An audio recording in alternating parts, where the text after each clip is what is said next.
সব জায়গায় আমরা সরকারের সমালোচনা করতে পারছি, তারেক রহমানের বিরুদ্ধে মিছিল করতে পারছি।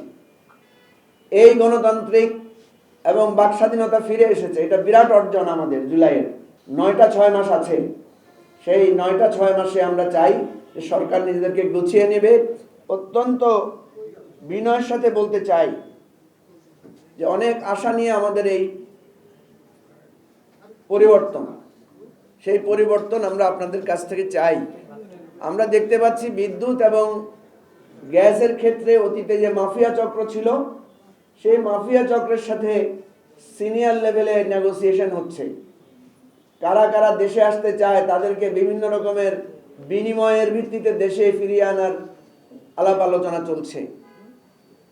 যারা বড় বড় ব্যবসায়ী ছিল, বাংলাদেশ থেকে টাকা লোপাট করেছে, তাদেরকে যদি ভালো শর্তে দেশে ফিরিয়ে আনেন অসুবিধা নাই, কিন্তু বিনিময়ে যেভাবে আর শত কোটি হাজার কোটি টাকার বিনিময়ে দেশে ফিরিয়ে আনার চেষ্টা করছেন, সেটা আপনাদের জন্য বুমেরাং হবে। আমি ক্যাম্পাসে যে সহিংসতা, সেই বিষয়টার ব্যাপারে সরকারের দৃষ্টি আকর্ষণ করে বলবো যে আজ থেকে ২-৩ বছর আগে কোনো ক্যাম্পাসে ছাত্রলীগ ছাড়া কিছুই ছিল না। বিএনপির ছাত্রদল, জামাতের ছাত্র শিবির, কমিউনিস্ট পার্টির ছাত্র ইউনিয়ন, সমাজতান্ত্রিক ছাত্র ফ্রন্ট, ইসলামী ছাত্র আন্দোলন, ছাত্র পক্ষ, যত দল বলি, কোনো দলের অস্তিত্ব কোনো ক্যাম্পাসে ছিল না। সব ক্যাম্পাস ছাত্রলীগ দখল করে নিয়েছিল। কিন্তু কি লাভ হয়েছে? একটা ক্যাম্পাসে তো আজকে ছাত্রলীগের অস্তিত্ব নাই। আপনার ছাত্র সংগঠন দিয়ে যদি এইভাবে ক্যাম্পাস দখল করেন, খুব বেশি লাভ হবে না।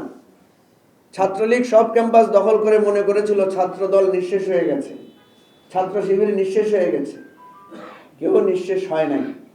সুতরাং আবার সেই আওয়ামী ভুল রাজনীতি আপনারা যায়েন না, আপনাদের ছাত্রদেরকে থামান। RICL TMX, যুগের পর যুগ স্থাপনা থাকে মজবুত। এবং ব্যারিস্টার ফুয়াদ যে কথাটা বলেছে, এটা সত্য যে আমাদের দেশে আমরা এখন সরকারের বিপক্ষে কথা বলতে পারছি। আপনারা জানেন ডক্টর ইউনূসের আমলে যমুনা শত শতবার ঘেরাও হয়েছে। প্রফেসর ইউনূসকে প্রকাশ্যে বিশ্ব বাটপার ডাকা হয়েছে। আজকেও টেলিভিশন, সব জায়গায় আমরা সরকারের সমালোচনা করতে পারছি, তারেক রহমানের বিরুদ্ধে মিছিল করতে পারছি। এই গণতান্ত্রিক এবং বাক স্বাধীনতা ফিরে এসেছে, এটা বিরাট অর্জন আমাদের জুলাইয়ের।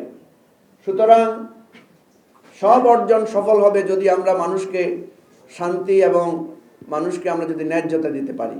আমরা 6 মাস বড় সময় নয়, আগামী আরও যেই ৯টা ৬ মাস আছে, সেই ৯টা ৬ মাসে আমরা চাই যে সরকার নিজেদেরকে গুছিয়ে নেবে, সরকার মানুষের জনমনে স্বস্তি ফিরিয়ে আনবে এবং গণতান্ত্রিক অভিযাত্রা, আমাদের জুলাইয়ের আত্মদান, আমাদের 18 বছরের যে ফ্যাসিবাদ বিরোধী সংগ্রাম, সকলের রক্তদান সফল হবে, এটাই আমাদের প্রত্যাশা।